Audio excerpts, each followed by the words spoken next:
Bom, eu não sou especialista em TI, como eu estava dizendo, mas o que parece ter acontecido a partir dessa e de várias outras explicações é que o X mudou o IP dele, que antes era próprio, para uma empresa, que é essa Cloudflare, debaixo da qual está grande parte dos sites no Brasil, no exterior.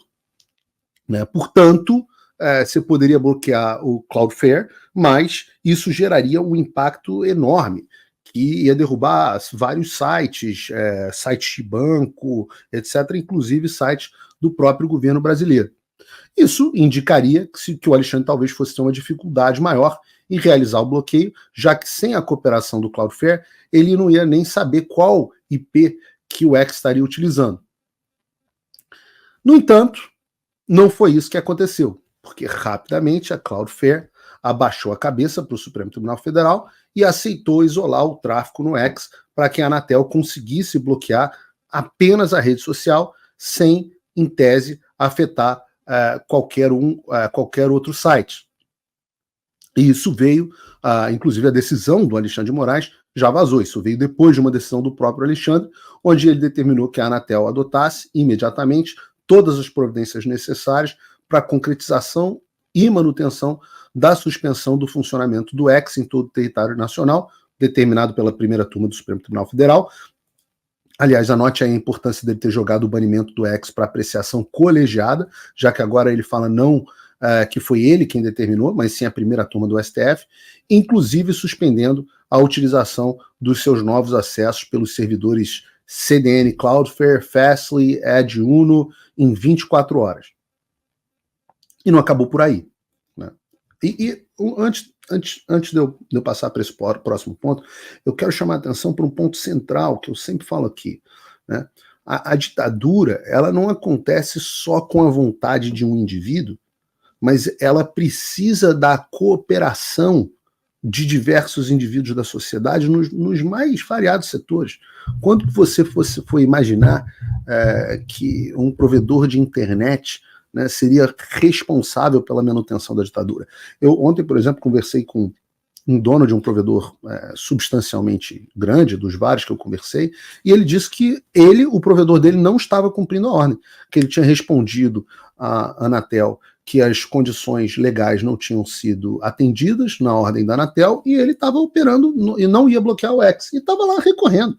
Opa, desculpe interromper o seu vídeo, mas desde 2022 eu continuo com as contas bloqueadas e o passaporte cancelado pelo Xandão. Se você aprecia o meu trabalho e tudo que eu faço pela liberdade de expressão, tem um lugar onde você pode se tornar meu apoiador com uma pequena quantia por mês. Acesse www.paulofigueiredoshow.com e torne-se meu apoiador, e aí você vai receber conteúdos exclusivos e desconto nos meus cursos. Ou então você pode se tornar meu patrono Gold e passar a me pautar, tem reuniões comigo, você entra para o meu grupo de WhatsApp, que eu uso sempre. O link para tudo isso está aí na descrição. Então, essa é a atitude correta, essa é a atitude de quem tem brio. Mas vai sofrer as consequências. Então, no caso da Cloudflare, Money Talks, Bullshit Walks, eles resolveram, com um cliente grande, como é o governo, se dobrar. Né? E a gente vai falar sobre esse negócio de se dobrar. Né? Porque não acabou por aí. Não apenas essa providência foi cumprida pela Cloudflare, como também o Alexandre multou o X e a Starlink, de novo jogando a Starlink no meio dessa história, que não tem nada a ver com a Starlink, numa multa de 5 milhões de reais, porque, segundo o Alexandre, abre aspas, não há, portanto, dúvidas de que a plataforma X, sob comando direto do Elon Musk, que não é o CEO do X, novamente pretende desrespeitar o Poder Judiciário brasileiro, pois a Anatel identificou a estratégia utilizada para desobedecer a ordem judicial proferida nos autos, inclusive com a sugestão das providências a serem adotadas para a manutenção da suspensão. Então, a Cloudflare entregou o X para o Alexandre multou o X em 5 milhões de reais e o acesso à plataforma foi novamente bloqueado no Brasil. Então, vitória para o Alexandre.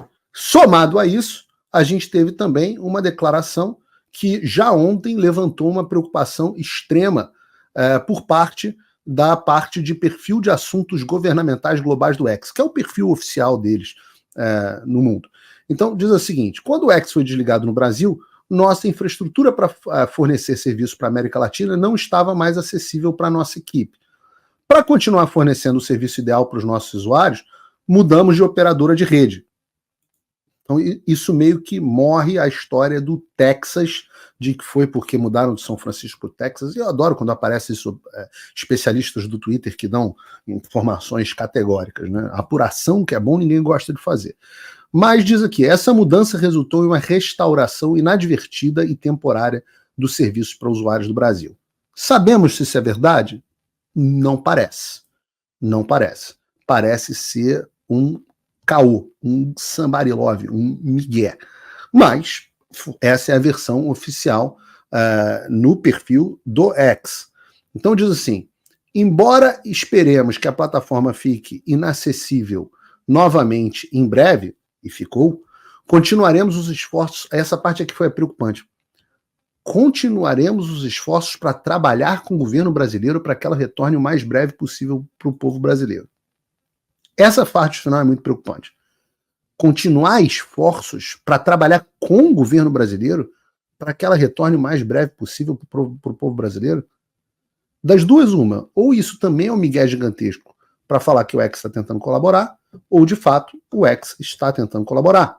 Isso porque, de fato, como eu disse no início do programa, os perfis censurados pelo Supremo e que haviam sido liberados pelo Elon Musk foram novamente bloqueados.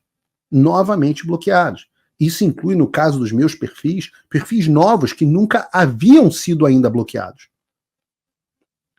E já havia conversas nos bastidores, e para deixar claro aqui para vocês, assim que o X for restabelecido no Brasil, eu vou abrir o P Figueiredo BR 4 ou 04 ou 04, eu vou criar um usuário e vai ter o meu quarto perfil para o Brasil. E quantas vezes for necessário eu vou criando. Então ele já tirou um perfil novo meu com 100 e pouco, outro com 170 e pouco, outro com 116, e vai tirando, e eu vou criando novos perfis e a gente vai continuar fazendo o que a gente está fazendo. Da minha parte não tem vocês vão ver aqui que a gente vai falar sobre isso no programa de hoje, não tem 1 milímetro de concessão. O que eu posso dizer é que já havia conversas nos bastidores de Brasília sobre um possível diálogo para tentativa de um acordo entre o Alexandre e o Musk, mas nada disso era confirmado. O próprio presidente da Anatel disse que avisou o Alexandre que o Musk deveria passar a agir como um pirata e que eles já estavam se preparando para mais migués do X e do Elon Musk. E eu tenho que dizer isso para vocês, às vezes as pessoas... É muito engraçado, eu acho isso muito engraçado. A quantidade de e-mail de gente que eu recebo que diz assim, Paulo, eu preciso falar com o Elon Musk, eu tenho um projeto que eu quero apresentar para ele, eu tenho uma ideia. E eu fico pensando sempre o que se passa na cabeça dessas pessoas, né? Primeiro que eu vou pegar o telefone e falar, Elon, aqui o seu José Antônio de Piracicaba precisa muito falar contigo. Eu não sei o que se passa nessa cabeça dessas pessoas, mas eu tenho que trazer a realidade para vocês. Algo que eu venho dizendo há muito tempo. O Elon Musk é uma pessoa de muito difícil acesso. Muito difícil acesso. Até mesmo os congressistas americanos têm dificuldade em chegar a ele para tratar de algum assunto. Então, isso implica num desconhecimento geral acerca dos planos do Elon Musk. Então, para todos os efeitos, não tinha como a gente saber o que o Elon Musk está planejando, né? Mas isso parece ter mudado. A gente está vendo indicativos de algo caminhando numa outra direção. E vocês podem lembrar, quem acessa o meu X, que eu botei um tweet na semana retrasada, antes de eu sair de férias, dizendo o seguinte, olha, teremos novidades num futuro próximo sobre a luta pela liberdade de expressão. Algumas boas e outras não tão boas. Agora eu posso falar sobre o que eu estava dizendo. As novidades boas eram aquelas que a gente conseguiu obter no Congresso, de que a gente vai falar mais tarde, absolutamente históricas. As não tão boas eram as notícias que eu estava recebendo do pessoal do X dessa tentativa de acordo entre o Musk e o Alexandre de Moraes. E aí veio hoje a notícia da Mônica Bergamo,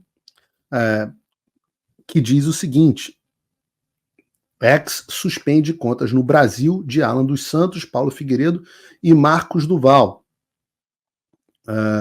Segundo apurou a Mônica Bergamo, que tem fontes em lugares relevantes em Brasília, a gente tem que